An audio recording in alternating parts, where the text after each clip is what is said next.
The passage is building a compelling narrative, but several parts mix factual-looking details with dramatic interpretation. What works well, it creates a strong emotional contrast, friend versus friend, competitor versus competitor. The Roland Garros match provides a clear starting point for the story arc. The idea that Eala's Birmingham success was rooted in planning rather than reaction is an interesting angle. The transition from Paris disappointment to grass court opportunity is a natural tennis storyline. What should be treated carefully, the script presents several claims as facts that would need verification.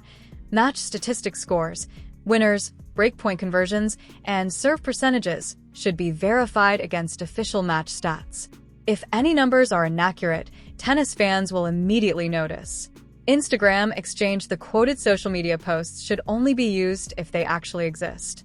If not verified, they should be presented as paraphrases or removed.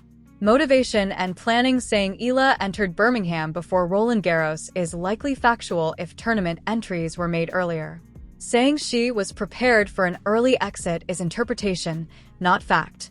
A safer version would be, her team had already committed to Birmingham, showing they were planning the grass court season regardless of what happened in Paris.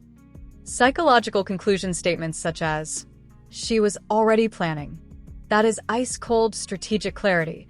Our commentary, not confirmed reality. They work for storytelling, but should be framed as analysis rather than fact. Stronger version, a more credible sports documentary approach would be, 2 weeks before Birmingham, Alexandra Eala walked off a court at Roland Garros after a difficult loss to Iva Jovic. The scoreline was clear. The statistics were clear. What wasn't clear at the time was what would happen next. Because while many fans were focused on Paris, Eala and her team were already looking ahead. Her Birmingham entry had been submitted before Roland Garros even began. That decision now looks incredibly important. It wasn't about expecting defeat. It was about understanding the calendar. Clay's season ends. Grass season begins. And sometimes the players who adapt fastest are the ones who make the biggest jump. What happened in Birmingham wasn't a reaction to losing in Paris. It was the continuation of a plan that had already been set in motion. This keeps the drama while sounding much more credible and professional. But athletes remember. They remember the score. They remember the feeling. They remember the walk back to the locker room after a loss when every sound feels louder than it should. Alex Eala remembers Paris. Not because Iva Jovic embarrassed her. Not because the friendship changed, but because competitors store information differently. Every rally, every missed return, every serve pattern, every moment where an opponent exposed something in your game gets filed away. And now she gets a second chance.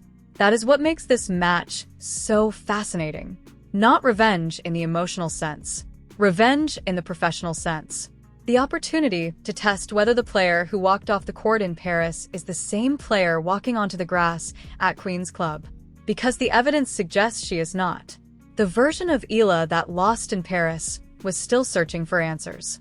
The version arriving in London has just won 6 consecutive matches on grass, lifted a trophy, climbed the rankings, and discovered a level of confidence that only winning can create.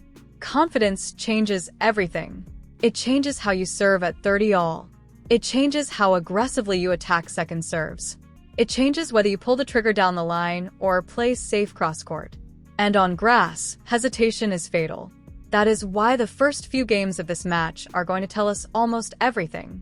If Jovic comes out dictating with that explosive forehand and immediately forces Eala behind the baseline, the American will feel like she never left Paris.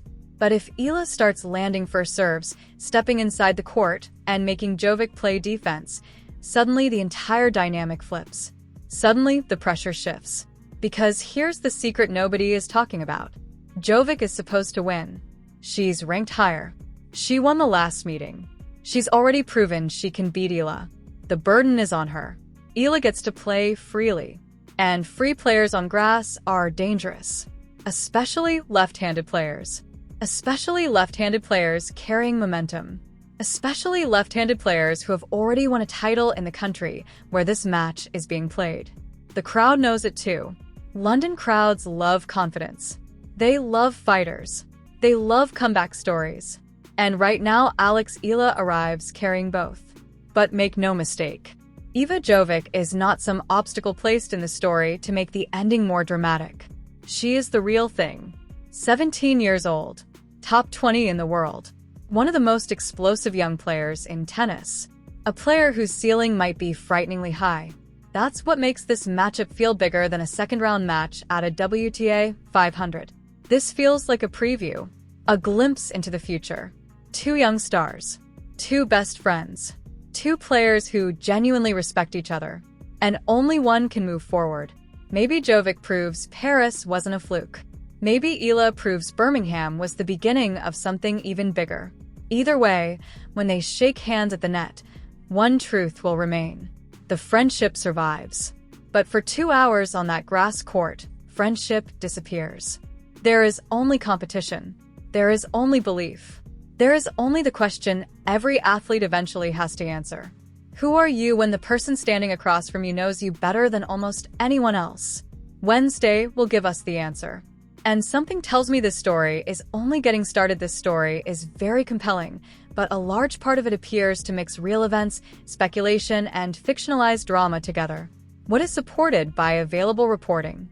Alex Eala did win the 2026 Birmingham WTA 125 title, defeating Nikola Bardunkova in the final and ending her long losing streak against Czech opponents.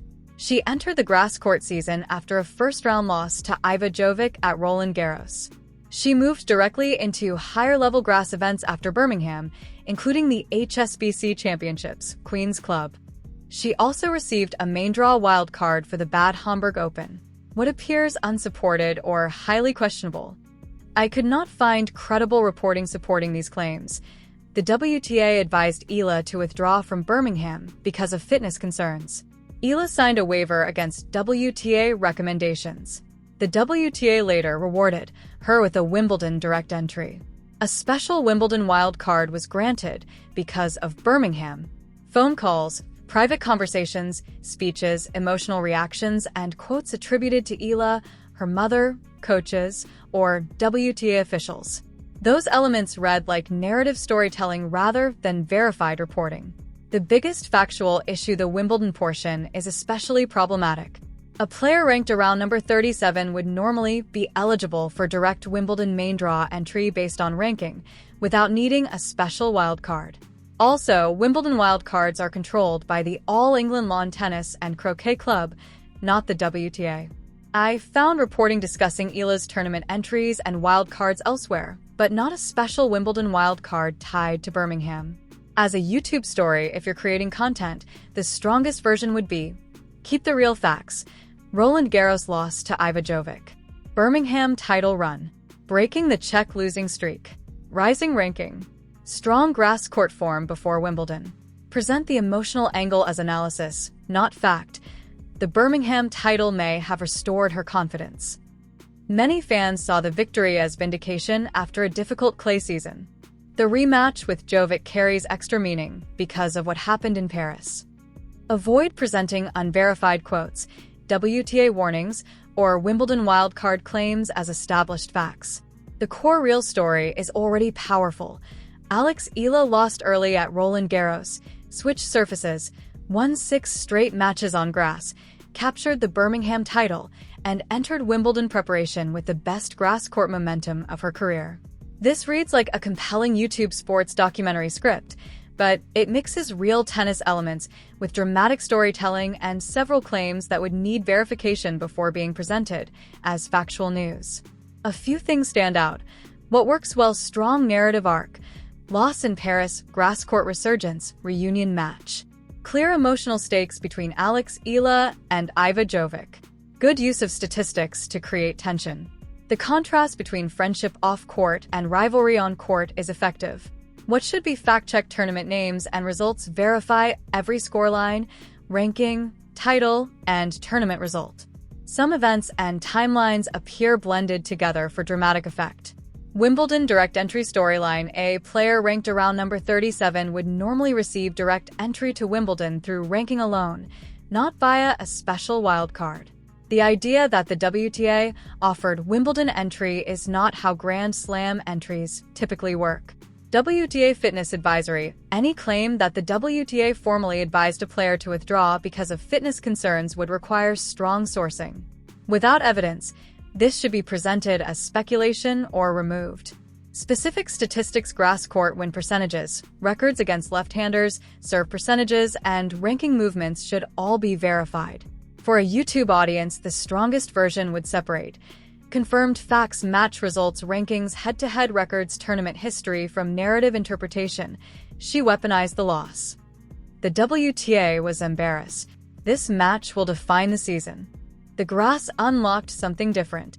Those statements are powerful, but they're opinions rather than established facts. Suggested framing instead of the clay match in Paris is irrelevant. Use the clay match may tell us less about this rematch than many fans think, because grass rewards a completely different style of tennis. That keeps the drama while staying credible. Overall, the script is highly engaging and would likely perform well as tennis storytelling content, but it should be labeled as analysis/commentary unless every major claim is independently verified. The emotional narrative is strong. The factual foundation needs careful checking before publication.